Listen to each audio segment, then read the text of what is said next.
절대 그렇지 않습니다. 꼭 병원에 오셔야 될 분들이 안 오는 경우도 있더라고요. 병원에 꼭 가보셔야 하는 가짜 공황장애입니다. 안녕하세요. 정신과 의사 박서입니다. 다들 잘 지내고 계신가요? 여러분, 정신건강의학과 병원에 찾아오시는 분들은 어떤 분들이 오실 것 같아요? 뭐 조금 이상한 사람이 온다 이런 편견도 있었지만 아니요, 절대 그렇지 않습니다. 내 몸과 마음의 건강에 굉장히 관심이 많고 나를 소중히 여길 수 있는, 소중히 여길 줄 아는 그런 분들이 오시는 것 같아요. 이 영상을 보고 계신 여러분들도 그런 분들이시겠죠? 그래서 제가 한 가지 또 걱정되는 게 있는데, 오히려 요즘에는 관심도 많고 정보도 많다 보니까 잘못된 정보들로 조금만 불안해도, 조금만 가슴이 뛰어도 나 공황장애 아니야? 막 이렇게 걱정하시는 분들도 있고, 반대로 저 사람보다는 내가 뭐 괜찮은 것 같으니까 난 공황장애 아닌 것 같아, 이렇게 잘못 생각해버려서 꼭 병원에 오셔야 될 분들이 안 오는 경우도 있더라고요. 어떤 분들이 병원에 와야 하는 진짜 공황장애고, 어떤 분들은 비슷하지만 공황장애가 아닌 가짜 공황장애인지를 오늘 한번 낱낱이 알려드리겠습니다. 가장 먼저 공황장애의 핵심적인 증상은 이건데요. 예기치 못한 공황 발작이 반복적으로 나타나야 됩니다. 그러니까 공황 발작은 공황장애에서 나타나는 그런 증상인 거죠. 선생님, 근데 공황 발작이 뭐예요? 예전에 댓글에 이런 분이 계시더라고요. 선생님, 공황 발작이 아니라 공황 장애입니다. 이렇게 하셨는데, 아마도 그분은 이 발작이라는 단어가 아무래도 좀 부정적인 어감이 있다 보니까 그렇게 얘기하신 것 같아요. 발작이라고 하는 건 의학적으로 갑자기 발생해서 저절로 사라지는 그런 것들을 다 발작, 어택이라고 해요. 그럼 공황 발작이라고 하는 건 극심한 공포감이나 불안감이 몇 분 내로 확 올라가면서 여러 가지 신체 증상이 나타나는 건데, 무려 13가지 증상 중에서 4가지 이상이 속하면 이거를 공황 발작이라고 해요. 머리부터 이제 발끝까지 쭉 내려간다 생각하시면 됩니다. 일단 머리요. 어지럽거나 멍한 증상이 있을 수 있고, 그 다음에 막 숨이 막히거나, 반대로 숨이 가빠, 숨이 안 쉬어지는 느낌이 들기도 하고, 숨이 가쁘기도 하고, 그 다음에 심장이 두근두근두근 빨리 뛰기도 하고요. 가슴이 탑탑하니 막 가슴 아프기도 해요. 막 속이 불편해서 토하기도 하고, 반대로 막 배가 좀 아픈 증상이 있기도 합니다. 그 다음에 전신적으로 봤을 때는 손발이 떨리거나 다리가 막 후들후들하는 그런 경우도 있고, 막 전신에 땀이 막 나는 경우도 있고요. 그 다음에 막 오한이 들면서 춥기도 하고, 어떤 분들은 열이 화닥화닥 올라오는 것처럼 덥다고 하시는 분도 있어요. 이상 감각이라 해서 막 4살 같지 않은 느낌이 들기도 하고, 손발이 쩌릿쩌릿하니 전기 통하는 것 같기도 하고, 막 따끔따끔 따갑다고 하시는 분도 있어요. 내 몸이 내 몸 같지 않아요. 이인증을 느끼는 분도 있고요. 그 다음에 현실이 현실 같지 않은 비현실감을 느끼는 분도 계십니다. 공황 발작이 있으실 때 이렇게 두통을 호소하거나 이명이 들리거나 목이 따끔따끔한 증상이 동반되는 분들도 계시지만, 이게 진단 기준에 속하지는 않는다는 걸 아시면 좋겠어요. 그 다음에 인지적인 증상, 우리 생각하는 게 좀 달라질 수 있는 게, 첫 번째가 이제 이거 이러다 죽는 거 아닌가라는 극심한 공포감. 내가 막 미칠 것 같고 통제가 되지 않을까봐 불안함을 느낄 수가 있어요. 많죠. 이 중에 이제 4가지가 속한다 이러면 나 공황 발작이 있나? 라고 보시면 되겠어요. 공통된 어떤 특징이 없는 것 같은데 왜 나타나는 건가요? 우리 공황 발작이 나타나는 건 일명 교감신경이 과활성화돼서 그렇거든요. 맹수가 눈앞에 있는 걸 상상해 보세요. 도망가야 되잖아요. 이 맹수와 싸우거나 아니면은 빨리 도망가야지만 살 수 있었어요. 그때 활성화되는 게 바로 교감신경입니다. 빨리 도망가야 되니까 이제 심장이 막 박동을 하면서 피를 막 빨리빨리 주는 거예요. 팔다리 뛰어야 되니까. 그리고 가슴이 막 갑갑하고 답답한 이유는 이게 갑옷 역할을 할 수 있도록 우리 가슴에 있는 근육이 확 이렇게 뭉치게 됩니다. 단단하게. 이런 신체적인 증상이 다 이런 생존을 위해서 생겨났다라고 보시면 될 것 같아요. 자, 그러면 공황 발작은 뭔지 알겠고, 이게 있으면 전부 다 공황장애일까요? 공황 발작 자체는 다른 질환에서도 나타날 수 있어요. 공황장애가 되기 위해서는 다음 2가지 조건이 만족해야 돼요. 첫 번째는 또 공황 발작 올까봐 너무 불안해 하면서 계속 걱정을 하는 예기 불안이랍니다. 일이 일어나기 전에 불안한 증상, 예기 불안이 1달 이상 지속되거나, 혹은 버스를 타다가 갑자기 막 불안이 왔다, 자다가 갑자기 공황 발작이 왔다 이랬을 때 그 행동을 하지 못하는 회피 반응이 있어야지만 우리가 공황장애라고 할 수가 있습니다. 이렇게 말로만 하지 말고 우리 또 사례를 한번 들어보면서 진짜 공황장애와 가짜 공황장애 같이 한번 감별을 해볼게요. 저는 평소에 별다른 일이 없어도 이유 없이 너무 하루 종일 불안하고 심장이 두근두근거립니다. 때로 가슴이 답답하고 숨이 막힐 때도 있어요. 이런 저 공황장애일까요? 이유 없이 계속 불안한 분들. 하지만 이분은 다행히도 공황장애는 아닙니다. 가짜 공황장애고요. 일단 공황발작이라고 하는 게 갑자기 느닷없이 생겨서 최고조가 됐다가 저절로 사라지는데, 이분 같은 경우에는 이유 없이 계속 불안이 지속되고 있죠. 이런 분은 이제 그냥 범불안 장애일 가능성이 높으세요. 예기 불안이라고 했잖아요. 이 예기 불안은 계속 지속될 수 있지만 여러 가지 신체 증상을 동반한 공황 발작은 절대 하루 종일 지속되지 않는다는 거. 요게 이제 큰 포인트가 되겠습니다. 저는 1년 전에 사람이 가득 찬 버스를 타고 가다가 처음 공황 증상이 왔어요. 너무 괴로웠는데 그 이후로 공황 증상이 온 적은 없는데, 문제는 그때부터 사람이 많은 곳에 가면 또 그럴까봐 불안해가지고 무서워서 버스, 지하철, 비행기, 배도 못 타고 있습니다. 이분은 이것만 가지고 봤을 때는 가짜 공황장애의 가능성이 높습니다.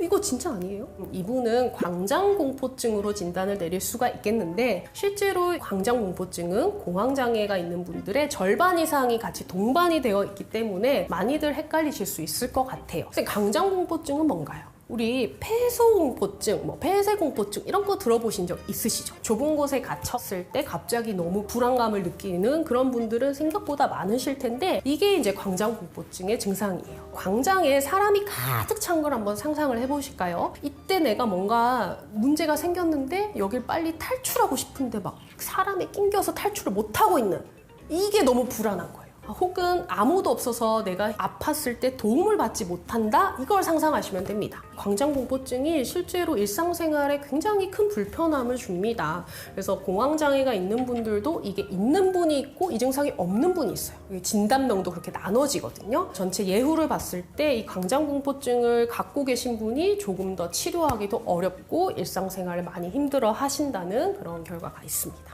저는 사람들 앞에서 발표를 하거나 많은 사람들이 나를 주목하고 있으면 너무 불안해지면서 숨이 막히고 가슴이 두근거리고 식은땀이 나요. 직장에서 뭔가 프레젠테이션도 해야 되고 발표도 해야 되는데 이거 어떡하나요?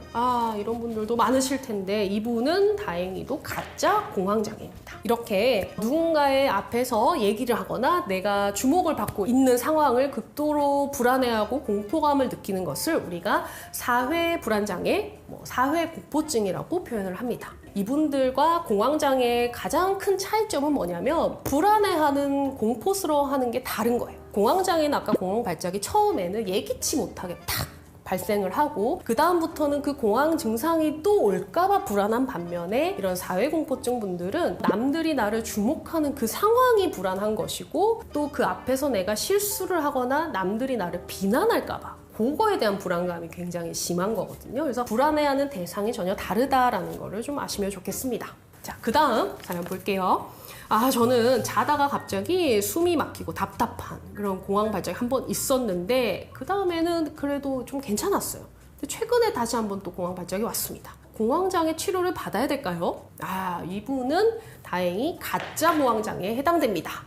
이건 또 뭔가 선생님 지금 마음대로 하는 거 아닌가 라고 생각하실 텐데, 아까 예기치 못한 공황 발작이 이제 2번 이상 오고 그것만 가지고 안 된댔잖아요. 일상생활에 문제가 있으면서 공황 발작이 또 올까봐 계속 지속적으로 걱정을 하든지 아니면 그런 상황을 피하는 행동이 있어야 되는데, 이분은 공황 발작은 2번 왔지만 그렇게 막 피하거나 예기 불안이 있진 않으세요. 이 정도의 분들이 생각보다 많으시거든요. 그래서 한두 번 내가 공황 발작 증세가 왔다 해서 무조건 다 공황 장애는 아니니까요. 너무 걱정하지는 마세요.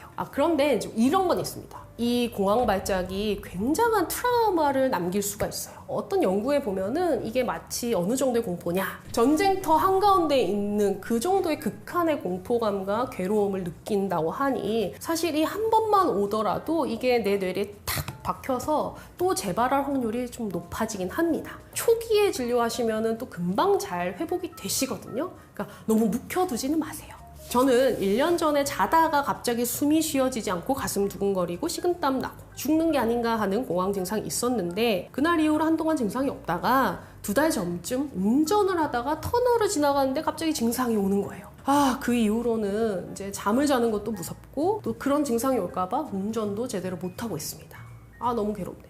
이분은 전형적인 공황장애 증상을 고수하고 계시죠. 공황발작이라고 하는 게 어떤 특정한 상황에서만 오는 게 아니라 예기치 못하게 나타났어. 2번 이상 발생을 한 데다가 그 이후로는 또 그럴까봐 두려워서 잠도 못 주무시고 공황발작이 왔었던 상황을 계속 피하고 있잖아요. 그러면은 이제 이게 공황장애가 되는 겁니다. 이제 조금 감이 오시죠, 여러분? 다음 사연 볼게요. 저는 최근에 부정맥을 진단받았습니다. 자다가도 갑자기 심장이 두근거리고 이러면 내 심장이 잘못되는 건 아닌지 너무 겁이 나요. 그럼 숨도 안 쉬어지고 식은땀이 나면서 너무 괴롭습니다. 이분은 다행히도 가짜 공황장애인 것 같습니다. 왜 그러냐? 정확하게 또 진단명을 말씀드리자면 다른 질환 때문에 불안 증상이 나타나는 걸 다른 질환에 의한 불안 장애라고 해요. 대표적인 질환들이 있습니다. 첫 번째로 이렇게 심장 박동이 제멋대로 뛰는 부정맥이 있고 갑상선 호르몬이 너무 많이 나오는 갑상선 기능 항진증, 부갑상선 기능 항진증,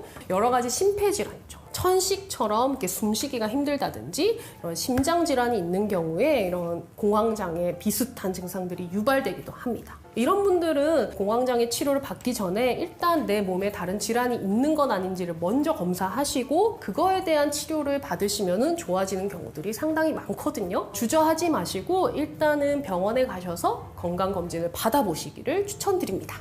저는 최근에 다이어트를 목적으로 식욕 억제제를 처방받아 먹었는데 이상하게 그 이후로 갑자기 심장이 두근두근하기도 하고 온몸에 식은땀도 나고 너무 막 불안한 거예요. 이거는 공황장애인가요?